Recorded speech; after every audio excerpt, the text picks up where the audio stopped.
Hey, welcome to the second to last edition of The Bachelor with a Bachelor. I'm your Bachelor, Gavin. Now, last night's episode of The Bachelor was a very special episode where the women got to talk back. They gathered all of Ben's exiles in one room and let them say whatever they wanted to Ben, also to each other. Instead of focusing all their energy on, making fun of the guy who was mean to them, they decided to just attack each other for the better part of an hour and a half. This summer, when it's the hottest outside, I will take comfort in the shade some of these girls threw. We heard from a couple of the girls specifically who got to be in the hot seat with Chris, and in the hot seat, it meant that they got to be interviewed about what happened on the show. One of the girls who got called up was Jubilee. They talked with Jubilee and said, "Hey Jubilee, what's going on? Why were you so angry on the show?" And she realized that she did portray herself very poorly on the show and that she's trying to be better. Jubilee also apologized to the mixed race girls in the house for saying that she was going to be the furthest in Bachelor history who was a full black woman.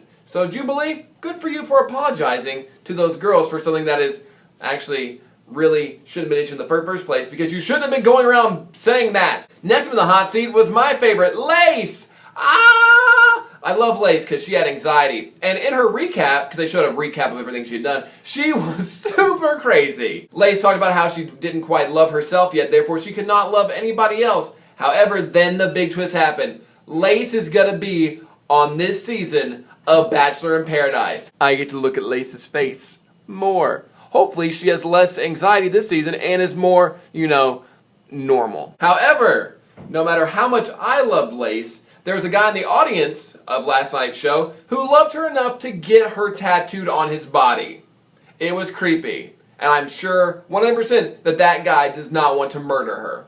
If you think I'm kidding, I'm not. The guy literally stood up, asked for a picture with her, and then showed off a portrait tattoo of a girl who was in like 4 episodes of The Bachelor. You need help, brah. Do you guys want to see my tattoo of my favorite Bachelor contestant?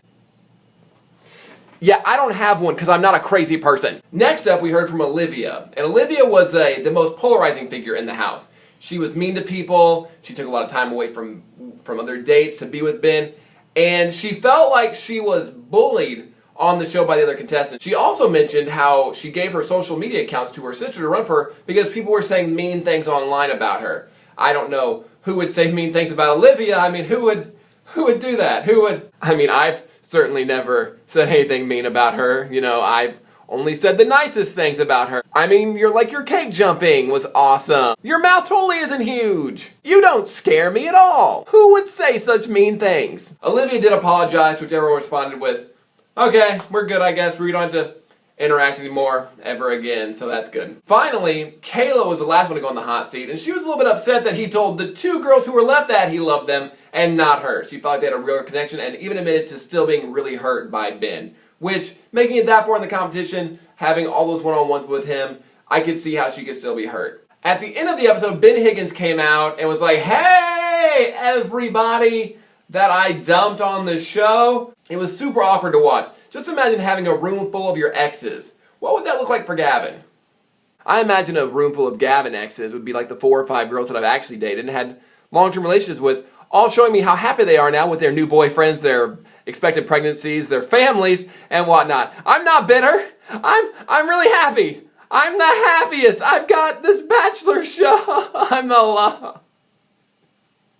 So yeah, Ben did confront the women, and they asked some questions about him. But he seemed like a cool guy. He apologized to Amanda. Amanda said that she really felt seeing his reaction on the show made her feel like he did really care about her and her kids. Kayla got some closure by him apologizing and saying, "I'm really sorry it got this far, but I still very much care about you and your relationship meant a lot to me." So everything ended happy! Yay! Until next week when he dumps one woman and marries the other. But he's in love with both of them. What's gonna happen? Next week is the 3-hour, oh god, 3-hour live finale of The Bachelor. I'm going to watch every minute and then recap it here for you next week. So until next time, who's he going to pick? Are you Team JoJo or are you Team Lauren? Let me know in the comments below.